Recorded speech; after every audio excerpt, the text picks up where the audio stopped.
Olá pessoal do Conacup, tudo bom com vocês? Aqui quem fala é José Sensini. Gostaria de desejar boas-vindas a vocês a esse curso, né? Gostaria de agradecer aos organizadores desse evento, um evento muito importante porque ele auxilia a divulgação dessas técnicas aqui da medicina chinesa, técnicas milenares e que ainda sofrem, infelizmente, muitos preconceitos e dificuldades no nosso país, apesar de ter também muitas aceitações, né? Então, é uma ferramenta importante para a gente se fortalecer como classe, né? Como um grupo de pessoas que acreditam nessa medicina. Hoje nós iremos falar, a minha palestra é sobre dietoterapia brasileira, né? Segundo os princípios da medicina chinesa. Então, a ideia da palestra é entender o que os principais alimentos brasileiros ou tipicamente brasileiros têm como característica dentro da medicina chinesa e entender por que a gente tem alguns tipos de problemas, né? E como a gente pode solucionar isso também, tá? Bom, primeira coisa que a gente tem que pensar falar um pouco da pirâmide alimentar brasileira, né? Pirâmide alimentar brasileira, se vocês procurarem, ela foi atualizada há pouco tempo, né? E se vocês procurarem ela, vocês vão ver que a gente tem alguns alimentos, né? Então, uma porção de óleos e gorduras ao dia, 6 porções de carboidratos ao dia, né? Essas porções são pequenas quantidades ao dia, né? E o importante disso tudo, da gente considerar dessa padronização que ocorre na nutrição. Então, se você for observar, a nutrição ela tende a gerar padronização.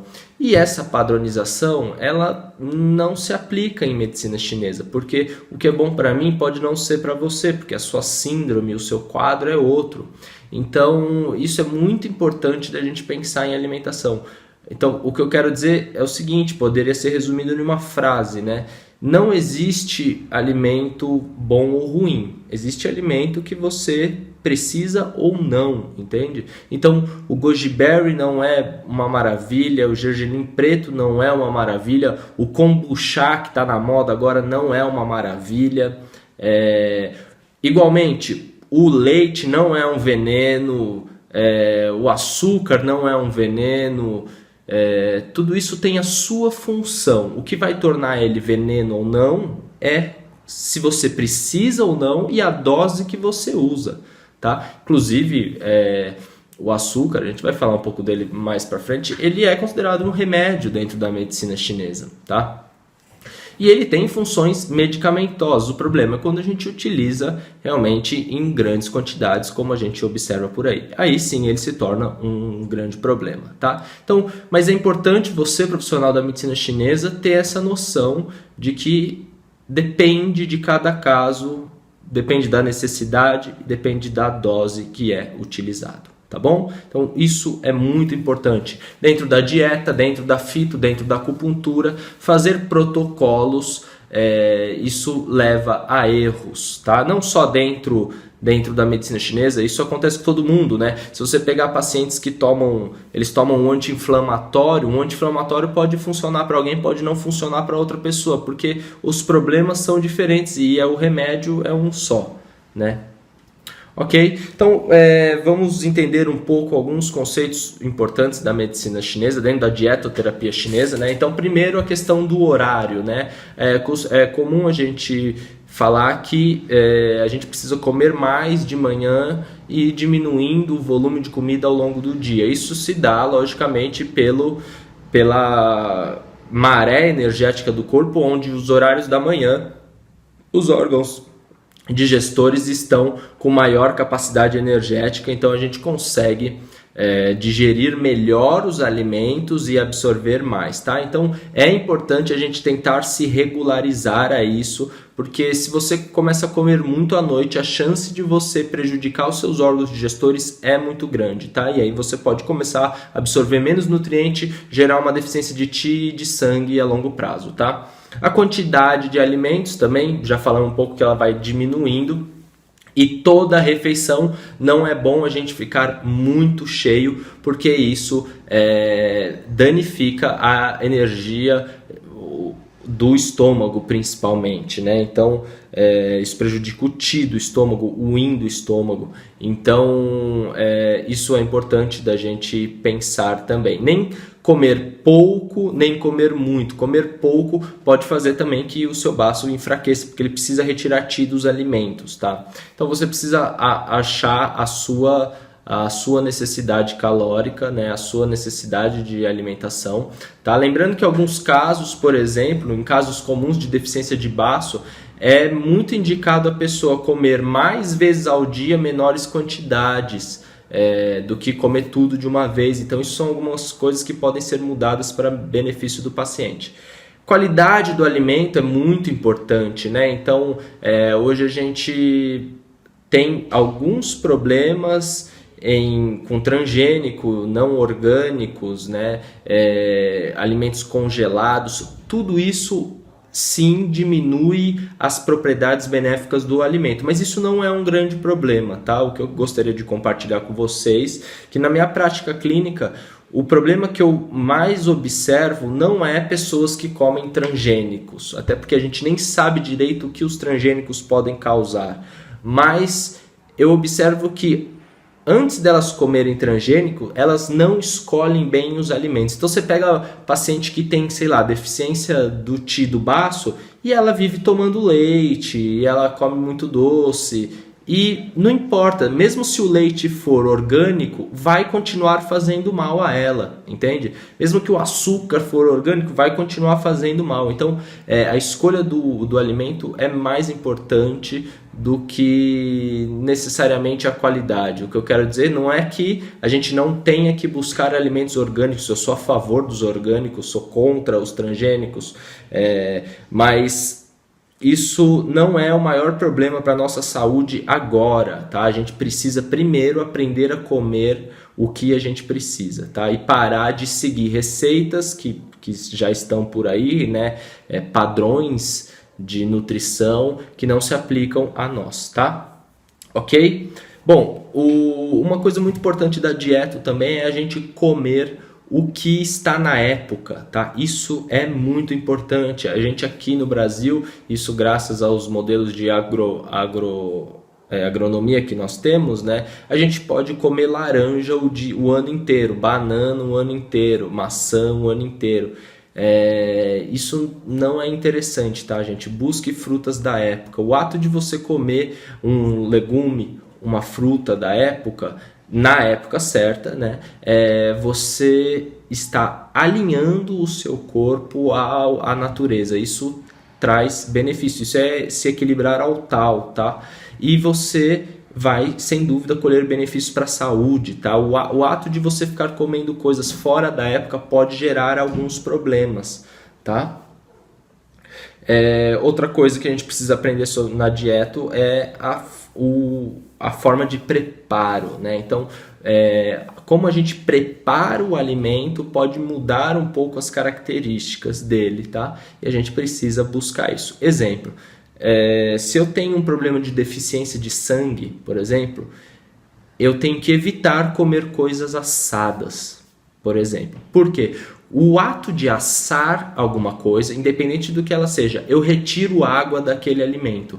Então, quando eu como esse alimento, ele entra dentro do meu corpo, eu vou ter que usar água, usar algo que é yin no meu corpo para dissolver esse alimento, tá? E aí eu posso gastar ainda mais o meu sangue, o meu yin, tá? Então, não é indicado nesses casos, por exemplo, Em compensação, coisas assadas é bom para quem tem deficiência de Ti do baço, porque daí você secou, né? O baço não gosta de umidade, então você secou os alimentos, aquele alimento fica mais condensado, o baço gosta mais de trabalhar. Então, dependendo do caso, a forma de preparo é importante de ser pensada, tá bom?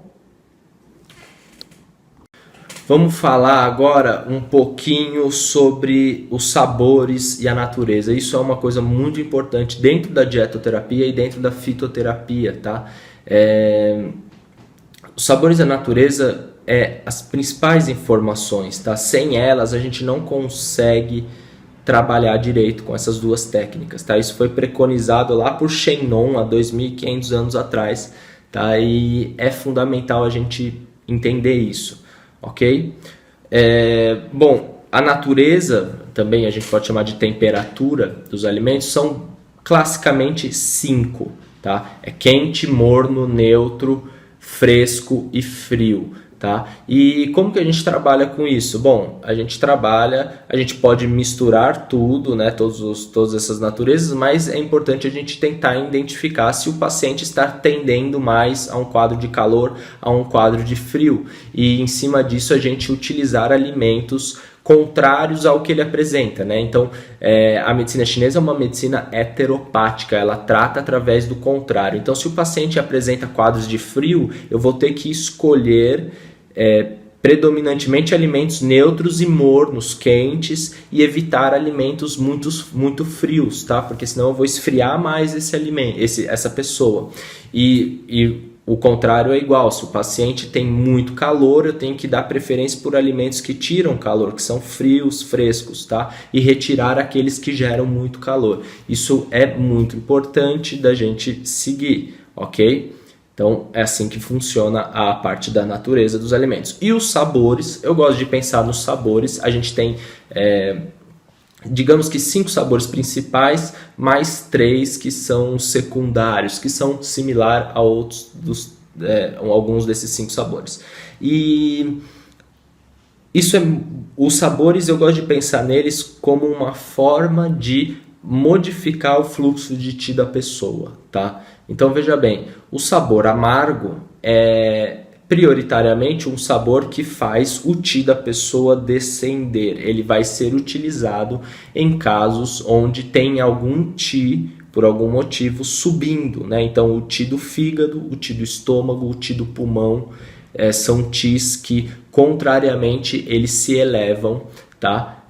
Quando normalmente eles não têm que fazer isso. Então a gente precisa, nesses casos, se eles estiverem subindo, utilizar um sabor amargo para jogar eles para baixo, tá? Além disso, o amargo é muito utilizado também para drenar umidade, né? No caso, pela urina ou pelas fezes, porque justamente está jogando para os orifícios de baixo, tá? Uma coisa comum que as pessoas falam por aí é que o amargo tira calor. É mentira, o que tira calor é a natureza fresca, fria, até neutra, dependendo do caso. Mas o amargo, ele descende o Ti, ele vai tirar calor se ele for fresco, tá? Como muitas substâncias são. Agora, se ele for fresco ou frio. Agora, se ele pode ser quente e amargo, e aí ele não vai tirar calor nenhum, tá, gente? Não misturem natureza e sabor, são duas informações que a gente precisa analisar separadamente. Outro sabor, por exemplo, o picante. O picante tem um potencial de circulação de Ti, de espalhar o Ti. Então ele é utilizado para movimentar Ti, sangue, massas rígidas, utilizado para problemas de exterior, né, para liberar o exterior. Então ele tem algumas funções onde ele sempre espalha o Ti ou movimenta o Ti, tá? Isso é importante. Então, se você precisa dar dinamismo ao paciente, tanto físico quanto emocional, se o paciente apresenta uma dificuldade de movimento, lógico, dores inclusive, né? O picante, por movimentar o Ti, é muito utilizado para tratamento de dor também, tá bom? Essas são algumas das funções do picante. O sabor doce, o que ele faz com o Ti, veja bem, algumas pessoas falam que o sabor doce tonifica, né? Isso, de certa forma, está meio certo, mas depende o que eles consideram como tonificar, né? Porque algumas pessoas relacionam também os sabores aos 5 elementos. Eu não aconselho vocês fazerem isso, porque nem tudo que é picante faz bem para o pulmão, e depende do caso. Se você tiver secura no pulmão, você não deve ficar utilizando coisas picantes, tá? Se você tiver muito muco no pulmão, aí sim você deve usar. Então, algumas pessoas falam que o sabor doce tonifica o baço, porque eles associam o elemento terra, mas isso é uma associação incompleta, isso vai gerar erro. Exemplo, a laranja é enquadrada como tendo um dos sabores doce. Ela tonifica? Sim, ela tonifica os líquidos do pulmão, tá? E do corpo, o dinhe, de uma forma geral. Ok, agora, você acha que o baço gosta disso? O baço odeia isso. Então, ficar utilizando alimentos que geram líquido no corpo, que são tônicos de líquido, não vão fazer bem ao baço, tá? Então, nem tudo que é doce faz bem ao baço, nem tudo que é picante faz bem para o pulmão, nem tudo que é amargo faz bem para o coração, tá? Depende do padrão que apresenta, ok? Então, veja bem, o sabor doce, o que ele faz com o Qi é desacelerar o fluxo do Qi, tá? Ele faz o Qi correr mais devagar. Por isso que ele é utilizado quando a pessoa está muito agitada, muito nervosa. A gente dá uma água com açúcar para a pessoa, porque isso acalma os ânimos dela, o fluxo de Qi dela, físico e mentalmente, tá? Por isso que quando a gente está ansioso, a gente come chocolate também, porque é uma forma inconsciente de nos acalmarmos. Ok? Mesmo que momentaneamente. Bom, o sabor doce faz isso, e justamente por ele correr mais devagar, ele acaba ficando mais nos lugares, e isso gera tonificação também, ok? Mas o sabor doce, ele provavelmente vai estar presente em todos os tônicos, tá? Exceto os tônicos de Yang. Tem alguns tônicos de Yang que não tem sabor doce, mas tônicos de Yin, Sang e Qi sempre terão sabor doce incluso. Ok? E aí que tá, pelo sabor doce desacelerar o fluxo de Qi, é por isso que ele gera umidade também, né? A umidade nada mais é que um patógeno que impede que acumula líquidos, né? Ou melhor, na verdade a gente poderia cogitar que o Qi ficando estagnado, os líquidos são acumulados, tá? Então, se você comer muito doce, o seu Qi ele passa a circular pouco e você começa a acumular tudo, né? Incluindo líquidos, tá? O sabor azedo tem uma função ao contrário do picante, de certa forma, que é uma função de contração. Então, o azedo ele é utilizado quando a gente está perdendo coisas que a gente não deveria. Na medicina chinesa tem algumas coisas que a gente perde que a gente não deveria. suor excessivo, vômito excessivo, diarreia excessiva, esperma involuntário, leucorreia crônica e urina incontrolável também, incontinência urinária, tá? Então, tudo isso precisa ser, se a pessoa está tendo esses quadros, o uso do azedo é importante para fechar os orifícios e evitar com que a pessoa continue a perder líquidos, porque isso vai gerar um prejuízo maior para o paciente, tá? E essa é uma grande utilização dele. O azedo vai ter também algumas funções digestivas e algumas funções no tratamento de doenças do fígado, tá bom? Do GAN, né? Melhor dizendo, do GAN também. Ele pode ser utilizado para controlar o yang e o fogo do GAN, dependendo da planta do alimento. O próximo sabor é o salgado. O salgado é um sabor curioso, porque a função dele na medicina chinesa é amolecer a dureza. É isso que ele faz, ele serve para amolecer alguma estrutura que ficou mais rígida do que deveria. Então, quando você tem caroços, por exemplo, aqui no trapézio, você pode utilizar de substâncias salgadas localmente ou internamente para amolecer isso, e muito utilizado para caroços na garganta e outros tipos de massas que podem ser formadas no corpo, tá bom? O uso do salgado é para amolecer isso. Tá? Só que, justamente, se você usar o salgado em excesso, ele amolece tanto as estruturas que os vasos perdem força. tá? E aí você não consegue circular o sangue. O corpo identificando isso, né, essa má circulação sanguínea, o que ele faz como reação é aumentar a pressão, tá? E por isso que o sal leva a pressão alta, mas é um mecanismo secundário, tá? É importante falar isso porque tem alguns autores que consideram que o salgado acende o Qi, ele sobe o Qi, o que não é verdade. Pela medicina chinesa, classicamente a gente não pode dizer que ele sobe o Qi. Tá bom? Esses foram os 5 principais sabores. Vamos lá. Bom, uma coisa muito importante para a gente entender, não condiz necessariamente com a dieta brasileira nativa do nosso país, mas a gente é influenciado, né? O Brasil é um país que ele importa muitas ideias e hábitos, e a gente importou os hábitos alimentares também de vários povos, tá? E junto com isso, né, veio 3 grandes vilões, né, lembrando, entre aspas, que a gente consome muito e que precisam ser consumidos muito pouco, tá? Que é farinha refinada, açúcar refinado e sal refinado, tá?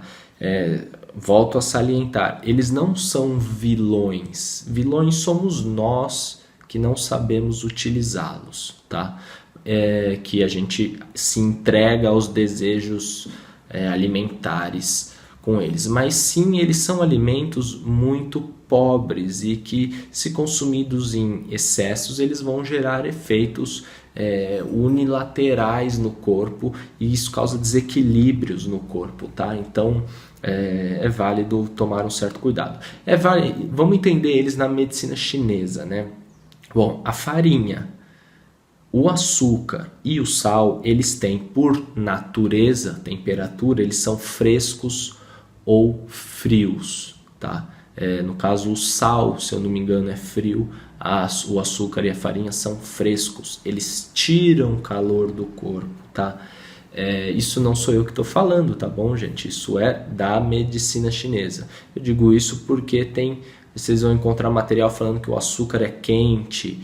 Não é, tá? Isso já foi descrito pelos chineses. Se vocês pegarem literaturas internacionais ou um grande tratado da medicina chinesa de fitoterapia que chama Ben Tsao Gamun, que é provavelmente a maior matéria médica da medicina chinesa, eles vão falar lá essas informações que eu estou atestando, tá?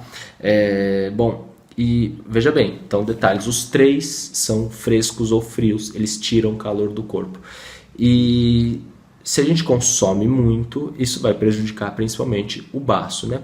Esse é provavelmente um dos motivos que a gente tem uma epidemia de deficiência de Qi do baço no Brasil e provavelmente no mundo, né? O outro detalhe é que o açúcar e a farinha são excessivamente doces, né? Existe um tipo de sabor, né? Um tipo de característica que a gente observa principalmente dentro da fitoterapia, que é a característica daquela substância ser tóxica. Se ela é tóxica para a medicina chinesa, não quer dizer que a gente não deva usar, quer dizer que ela é tão forte que você deve usar em pequenas dosagens, senão ela causa um problema.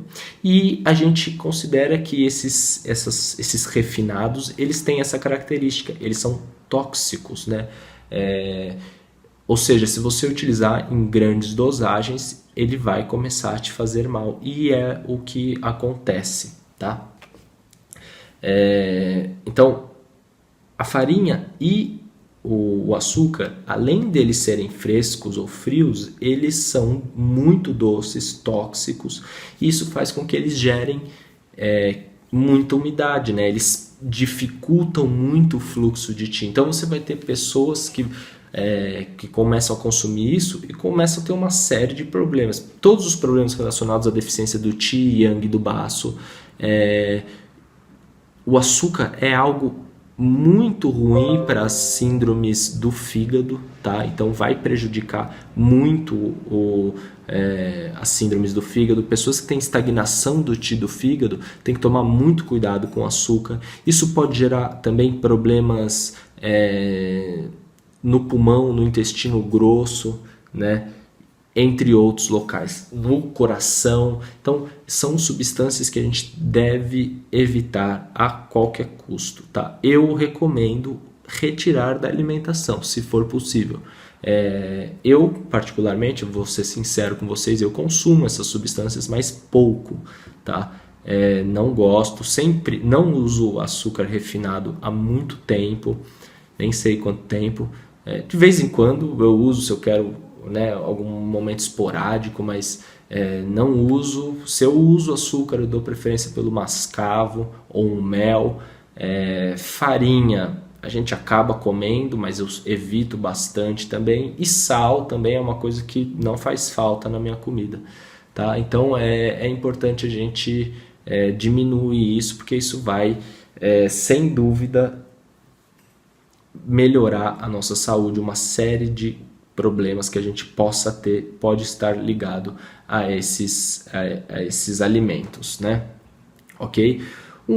Uma outra classe de alimentos muito debatida que a gente também importou é os laticínios, né? Isso inclui manteiga, leite, queijo e iogurte também, tá? Para a medicina chinesa, somente a manteiga tem uma natureza morna de aquecimento. Todos os outros, o queijo, pelo menos a grande parte dos queijos, né? O queijo, o iogurte e o leite em si, eles são de natureza fresca, eles tiram o calor do corpo. Todos eles são doces. O queijo e o iogurte também tem um pouco de sabor azedo, né, dentro deles. Ok? E eles são alimentos muito valiosos, tá? São muito ricos, são alimentos que tonificam. A descrição desses alimentos, tirando mais ou menos um pouco a manteiga, é que eles geram líquido no corpo e favorecem o yin. Eles são considerados tônicos de yin, tá? E ok, isso é bom para quem tem deficiência de yin, né? É válido tomar, mas mesmo essas pessoas que têm que tomar, elas têm que tomar doses pequenas de leite, por exemplo, ao dia, doses pequenas de queijo, de iogurte ao dia, tá? E a gente não vê isso na prática, né? Por exemplo, quantas crianças vocês já não viram ou foram? Eu fui uma criança desse tipo. Café da manhã eu tomava um copão assim de, sei lá, 400 ml de leite com Nescau, sabe? Gente, isso é uma bomba de umidade para dentro. O nosso baço, ele reclama muito desse consumo, tá? Não é à toa que a gente observa hoje uma grande incidência de intolerância à lactose, alergia à lactose, intolerância a glúten, alergia a glúten, tá? Tudo isso são doenças adquiridas, né? Na grande parte das vezes a pessoa nasceu conseguindo ingerir e não consegue mais, tá? Por quê? Porque exagerou nesses tipos de alimento e o corpo não consegue mais lidar com o efeito que aquele alimento gera no corpo, tá? Não é necessariamente com a molécula. Eu digo isso porque o meu pai, ele é celíaco, né? Ele tem doença celíaca, ele não consegue comer o glúten, mas quando ele é tratado, se ele toma alguns medicamentos que eu passo para ele, ele tem uma tolerância maior para esses alimentos, tá? Porque esses alimentos justamente vão contrapor o efeito que a farinha refinada vai gerar no corpo, tá? Então, enfim, se consumir demais esses tipos de alimento, você pode passar a desenvolver certos quadros, né?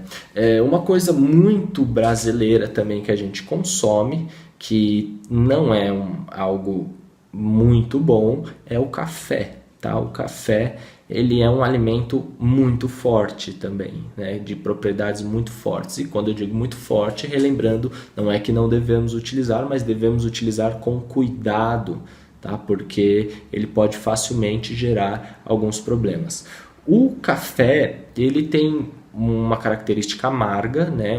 Uma natureza amarga, um sabor amargo e uma natureza morna para quente, tá? Então ele aquece o corpo, ele vai ativar o yang do coração. Se o paciente tem deficiência de yang, é até válido utilizar o café. Lembrando só que se o paciente tiver também uma deficiência de yang do baço ou do rim, ele pode estar com diarreia. Dar café para quem está com diarreia não é uma boa opção, tá? Pode soltar mais o intestino. Mas se o intestino está mais ou menos ok e ele tem os sintomas de deficiência de yang, principalmente se for do coração, o café é uma boa opção, tá? Porque ele vai ativar o yang do coração e vai melhorar os sintomas que ele pode ter, né? Como, por exemplo, excesso de sono, tristeza, falta de ânimo, dificuldades circulatórias, tá?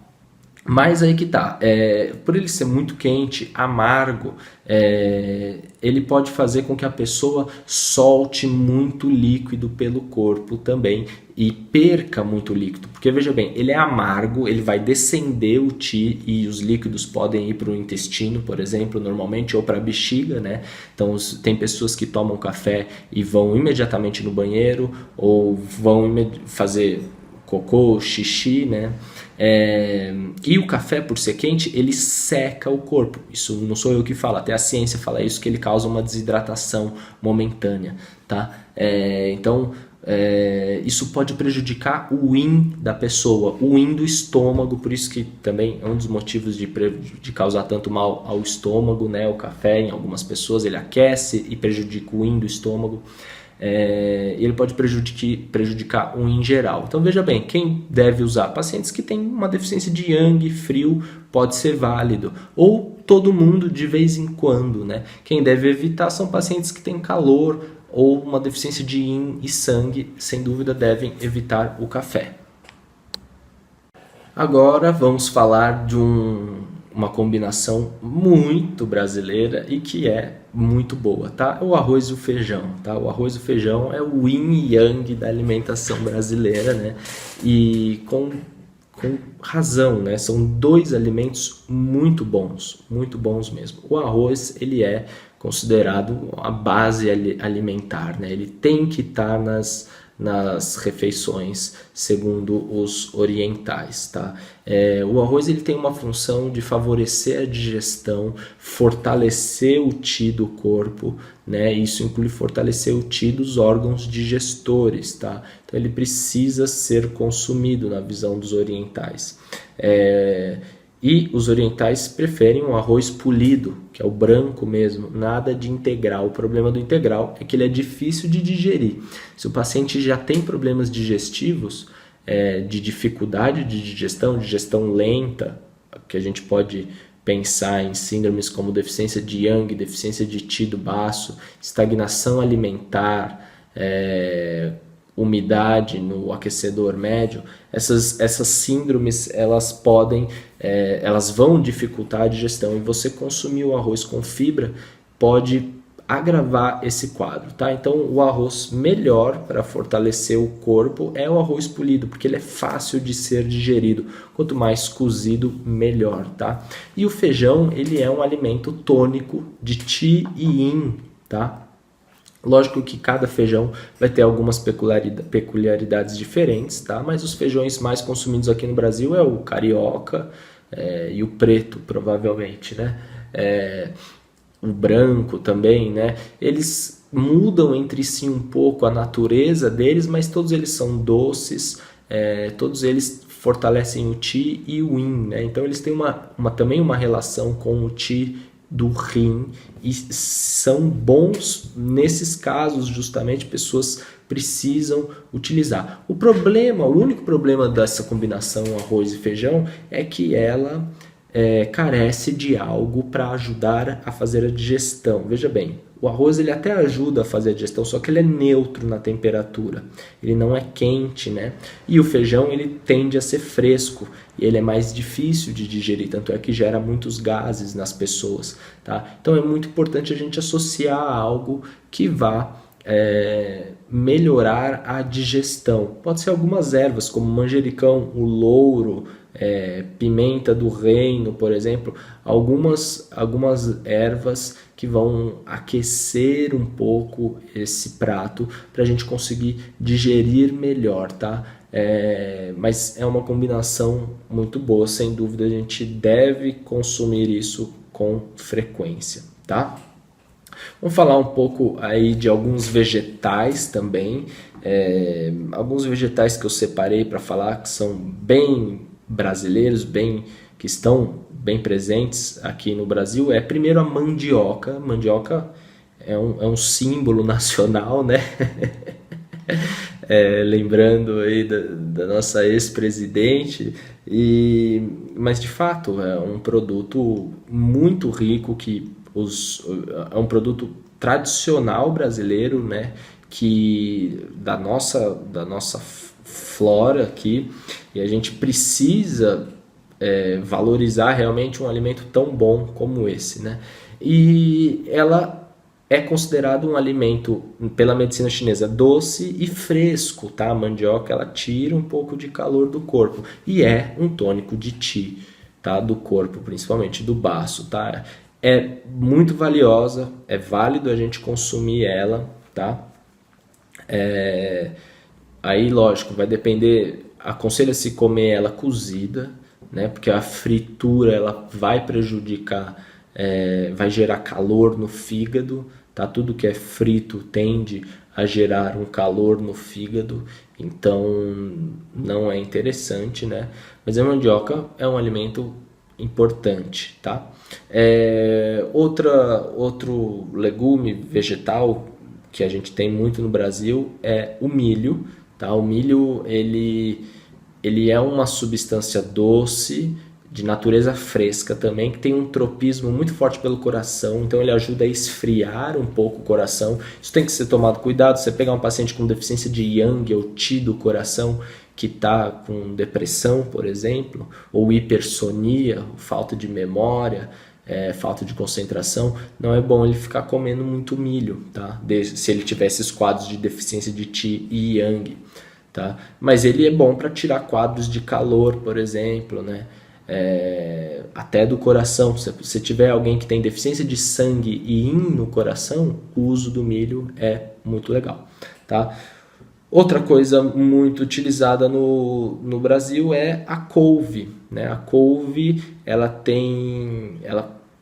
ficou em evidência há muito tempo aí, porque as pessoas falam que ela é muito boa, né? Faz suco verde de couve e tudo mais, e ok, a couve é boa para aquilo que ela se propõe a ser, né? A couve ela tem uma natureza quase fria, digamos, ela é bem fria, ela tira bastante calor e vai ter relação com o fígado mesmo, tá? Então, as síndromes de fígado, onde precisa tirar calor do fígado por algum motivo, seja vento do fígado, yang ou fogo do fígado, o uso da couve é uma opção. Agora, paciente que tem, por exemplo, deficiência de yang do baço, não tem que ficar usando couve, tá, gente? Não dá. Tá? Outra coisa que a gente tem muito no Brasil, infelizmente, é soja, né? A soja ela tem suas funções dentro da medicina chinesa, só que, né, vocês vão ver que ela vai ter funções similares com alimentos que a gente já está em excesso, né? Então a soja, a função dela, ela é doce e fria ou fresca, depende da literatura, né? Ela tira calor. A função dela é gerar líquidos e fortalecer o corpo, tá? Essa é o que a gente viria na medicina chinesa. Ela é, por exemplo, indicada para tratamento de diabetes, por exemplo, quando o paciente está naquela síndrome de Shao Kahn, que é emagrecimento e sede, tá? Mas, veja bem, se você é uma pessoa que já está acumulando líquido, tem uma deficiência de baço, tem quadros de frio, não tem que ficar comendo soja, tá? Então, é um alimento muito forte. Na medicina chinesa ele é considerado forte. Eu estou falando da soja mesmo, não é tofu, tá? Não é miso, é a soja mesmo. E todos os alimentos são feitos de soja. Então você vê aí, a gente tem carne de soja, tem salgadinho de soja, tudo isso vai ter essas características da soja, de gerar líquido, de esfriar o corpo, tá? Então tomar cuidado com a soja, ok? Vamos continuar agora falando sobre algumas frutas brasileiras, né? Então, a primeira delas é o coco, né? O coco, uma fruta, não é do Brasil, mas muito utilizada no Brasil. Se não me engano, o Brasil é o maior produtor de coco do mundo. Bom, o coco ele tem uma série de funções, né? Tanto a água quanto a carne do coco, ele vai ter funções, eles têm natureza neutra, sabor doce, né? Eles vão ter funções de fortalecer o qi e hidratar o corpo, tá? Essa é a função dele, basicamente, tanto da carne quanto do líquido do coco, da água do coco, tá? Então, ele é válido para pessoas justamente que estão fracas, né, com deficiência de Qi, mas ele também gera líquido no corpo, por isso que a água de coco é utilizada como remineralizante, hidratante, até de pele, por exemplo. E, inclusive, o consumo excessivo pode gerar diarreia em pessoas que não conseguem metabolizar esses líquidos, tá? Uma outra fruta que não é brasileira, mas a gente costuma consumir aqui, né, e é famosa aqui, é a carambola, né? A carambola, há um tempo atrás, ela virou vilã, porque ela faz mal para o rim e tal, e enfim, de novo, pela medicina chinesa, ela não é uma vilã. Vilã somos nós que não sabemos utilizar a carambola. A carambola na medicina chinesa, ela é uma planta extremamente fria, tá? Com funções de tirar calor, tá? Gerar líquidos no corpo também em quadros onde precisa disso. O que acontece é que se a pessoa tem deficiência de yang dos rins, é uma planta que atua na parte renal mesmo, na energia dos rins. Se a pessoa tem já um frio por deficiência nessa região, ela não deve consumir carambola, isso é fato. Agora, se você pegar pessoas que têm deficiência de yin dos rins, o uso da carambola é indicado, tá? Então, mais uma vez, né, sabendo o que o alimento faz e a necessidade do paciente, a gente pode definir se aquilo é bom ou não para ele, tá? Uma outra fruta é a banana. A banana tem uma natureza fresca, né, de tirar calor, e a função dela é fortalecer o aquecedor médio, o baço e o estômago, tá? Só que ela esfria um pouco o estômago, então tem que tomar cuidado na sua utilização, tá? Justamente porque você pode ter uma deficiência de Qi do baço e estômago, vem muitas vezes acompanhada com sinais ou possivelmente uma deficiência de Yang do baço, tá? Então, se tiver com essa deficiência de Yang, tem que tomar cuidado com a canela, com a banana. Mas aí você pode botar um pouco de canela, né, e dar uma melhorada nessa térmica da banana. A manga é uma planta indiana, né, da Índia, e muito difundida aqui no Brasil. A manga também vai ter funções de gerar líquidos no corpo, tá? Uma relação com o coração, tá? Entre outras coisas. Então, ela tem uma função aí de lubrificar, digamos, gerar líquidos no coração. Vai ser indicado em quadros de calor no coração, deficiência de yin, deficiência de sangue do coração. E por fim, a goiaba. A goiaba é uma planta brasileiríssima, interessante a goiaba porque ela tem uma natureza neutra, né? A maioria das plantas, elas são, das frutas, elas são frescas, né? Elas tendem a esfriar. A goiaba, ela tem uma natureza neutra, um sabor adstringente, né, ácido, muito evidente e doce, e a função dela é fortalecer o Qi, o aquecedor médio, e o baço, tá? Então é uma planta interessante, ela tem várias indicações, principalmente para o sistema digestório, tá? Em casos inclusive de prolapso, diarreia, entre outras coisas, ok? Bom, as carnes e os derivados, né? A carne é um outro alimento que é muito forte, né? Eles têm um potencial muito alto. Isso significa que pequenas doses são boas para o corpo, mas muitas doses geram excesso no corpo, tá? E é o que acontece com a gente, né? Isso provavelmente aí depois talvez da Segunda Guerra, talvez da Primeira Guerra, a gente começou a consumir muita carne, né? Porque antigamente você consumir carne era esporadicamente, você não tinha uma vaca para matar todo dia, né? Então você matava uma vaca, você dividia isso com um monte de pessoas e consumia aquilo ou guardava. A carne animal é um alimento escasso na natureza, teoricamente, tá? Na prática. O que acontece é que a gente criou fazendas de animais, né? E a gente quer consumir isso todo dia. Isso não é bom. Você até pode consumir todo dia, dentro da visão da medicina chinesa. Só que pequenas quantidades, tá? Pequenas quantidades. Não é bom para a saúde, certamente. Churrasco, né? Comer muita carne, muito churrasco, enfim. Isso tem que ser evitado, tá? Porque a carne ela tem propriedades normalmente doces, e elas são tônicos, normalmente de qi e sangue, né? Isso varia de cada carne. Então a carne do porco ela é um tônico de qi e sangue, tem um tropismo maior pelo rim, mas é uma carne que gera muita umidade também. A carne a maioria também é morna, né? Algumas são mais quentes, como a do carneiro, que também tem um sabor azedo, ela é doce, azeda e mais quente do que as outras carnes. É bom para quem tem deficiência de yang, por exemplo. A carne da vaca, ela tem uma natureza mais neutra, é doce também, tônico de qi e de sangue, mas sempre em dosagens pequenas. A carne do frango, ela tem uma natureza neutra para fresca. Né? Alguns autores falam que é neutra, outros que é fresca. Ela vai ajudar nas funções do aquecedor médio, tá? As carnes dos peixes, a maioria é fresca ou fria, tá? Tem alguns peixes mornos, tá?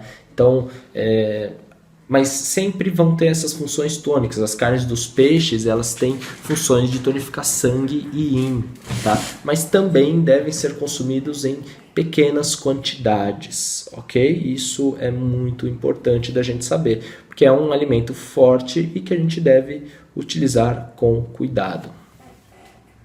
Bom, meus caros, essa foi então uma breve explanação do universo que a gente vive, né, na dietoterapia e os alimentos mais consumidos no Brasil, né? A ideia da palestra é levar vocês a uma reflexão do que vem sendo feita, né? Do que a gente vem se alimentando e sempre buscar informações para poder solucionar os nossos problemas. Saibam que certamente se a gente tem um problema de saúde, nós estamos contribuindo para ele, tá? Então, se você sofre com algum problema, é porque você contribui para que ele exista, tá? Isso em hábitos, isso em alimentação, tá? Então, é muito importante você prestar atenção no que vem se alimentando e fazer alguma mudança, né, para colher melhores benefícios. A medicina chinesa ela pode ser uma grande ferramenta, como para mim tem sido, e para os pacientes tem sido também um grande benefício, né? Como eu disse, na minha experiência clínica, eu me deparo muito com pessoas que comem de maneira equivocada, ou porque ouviram na internet alguma coisa, passaram alguma dieta e, enfim, e estão fazendo uso de algo que não é para o caso dela. Vou dar um exemplo recente. Eu tratei de uma pessoa recentemente, acho que foi o último exemplo, sei lá, faz umas 2 semanas que eu peguei uma paciente nova e isso foi muito evidente. Era uma pessoa que ela estava dentro da medicina chinesa, tá? Com uma deficiência de qi e yang, ela estava com um problema respiratório, um problema de tumor, né? E uma tosse, secreção clara, abundante, muito frio, né? Em parte pelo quadro, em parte pela quimioterapia. E esse seria o diagnóstico, né? Talvez uma deficiência de qi e yang do corpo como um todo. E o que aconteceu? Bom, ela se descobriu com câncer, ela começou a procurar coisa, ela parou ela começou a comer muita fruta e muito legume cru, tá? Vocês sabem que os legumes crus, eles são mais difíceis de digerir, então isso vai fazer com que eu gaste mais Qi e consequentemente mais Yang do baço, tá? Isso esfria mais o corpo. As frutas também, a maioria são frescas. E ela também, além dela mudar essa alimentação, ela passou a consumir babosa e avelós. São duas plantas medicinais que são plantas extremamente frias, muito frias. Ou seja, ela estava com problema, ninguém soube orientar ela, né? Não me lembro agora de cabeça se ela foi em algum nutricionista, alguma coisa assim. Mas enfim, ela estava literalmente cavando a própria cova com a alimentação que ela estava tendo, tá? Porque a alimentação estava só exacerbando o quadro dela. Enfim, eu passei um monte de coisa para ela, mas uma coisa que eu falei para ela é o seguinte: olha, você vai chegar em casa agora, você vai fazer um chá de gengibre com canela, com mel, capim cidreira, se tiver, você vai começar a tomar esse chá. Ela não estava comendo, ela estava sem apetite, lógico, o estômago e o baço estavam completamente frios. E, enfim, ela voltou a comer no mesmo dia, sabe? Ela voltou a ter mais apetite. Enfim, isso é só um exemplo, né? Para mostrar que não é complicado desde que a gente entenda. A gente tem que parar de tentar ocidentalizar a medicina chinesa. Isso é um grande problema, tá? A gente ouve muito por aí, algumas coisas que a gente escuta por aí dentro da medicina chinesa, por exemplo, que pressão alta é fígado. Eu não sei onde viram isso, porque isso é uma informação incompleta. Pressão alta pode ser problemas de rim, pode ser problema de estômago, sabe? Pode ser uma série de padrões, pode ser fígado também. A gente escuta que tumor, um dos mais absurdos na minha opinião é essa, que tumor é calor-umidade. Isso também não se aplica. Pode ser calor-umidade, mas pode ser uma série de outras coisas, tá? E quem diz isso não sou eu, tá bom, gente? Procurem literaturas decentes de autores renomados e internacionais, que vocês vão ver que a coisa não é tão simples, tá? Assim, infelizmente poderia ser, entre outras questões. Tá bom, meus caros? Eu espero que vocês tenham gostado um pouco desse geralzão que estamos dando. Se você quer saber um pouco mais, entre em contato comigo. Entre em contato nas minhas redes sociais, José Sensini no Facebook, tem José Sensini no Instagram também. Você vai encontrar no YouTube um canal que eu estou montando que chama Fitoterapia Saúde, tá? E a gente lança bastante material nessas plataformas. Acompanhe a gente lá que você vai ver que vai ter muita coisa válida para ser pensado, repensado e estudado, tá bom? Um forte abraço para vocês e bom congresso. Agora eu quero fazer para você um convite muito especial. Este sim é realmente um convite para você que tem interesse em obter todas essas palestras que serão cedidas para você, logicamente nos horários fixos. Essas palestras estarão sendo distribuídas gratuitamente para você assistir. Agora, se você não tem tempo, se você gostaria muito de assistir uma palestra, mas existe um compromisso naquele dia, ou se você dali uma semana gostaria de rever essa palestra, esta é uma oportunidade única para você poder ter todas as palestras, assistir no conforto da sua casa, quantas vezes você quiser, durante 2 anos. E além disso, se você adquirir esse acesso através dos membros VIP, o membro VIP do Conacup, você terá direito ao Conacup 2015, 2016, 2017 e também o acesso ao Conacup 2018. Então, o que você está esperando? Seja atualizado e tenha o melhor do seu conteúdo. Agora, se você está precisando fazer até mais horas com relação aos seus estudos, Para te ajudar, nós daremos não só o certificado para você, mas o reconhecimento dessa quantidade de horas que está sendo cedida para você. Então serve também para a sua parte extracurricular. Não perca tempo, essa é uma chance única, uma exclusividade que você poderá acessar aqui embaixo, aqui em cima, algum lugar aqui, um link exclusivo para você, para que você possa adquirir esse acesso de membro VIP. Gostou dessa grande dica? Então, para você que está aqui, curta o Conacup 2018, seja um membro VIP, tenha o melhor dos conteúdos durante 2 anos desse acesso e com certeza você estará não só atualizado, mas estará preparado para que você possa conhecer, efetuar e colocar também em prática tudo aquilo que você aprendeu. Venha conosco então, seja um membro VIP Conacup.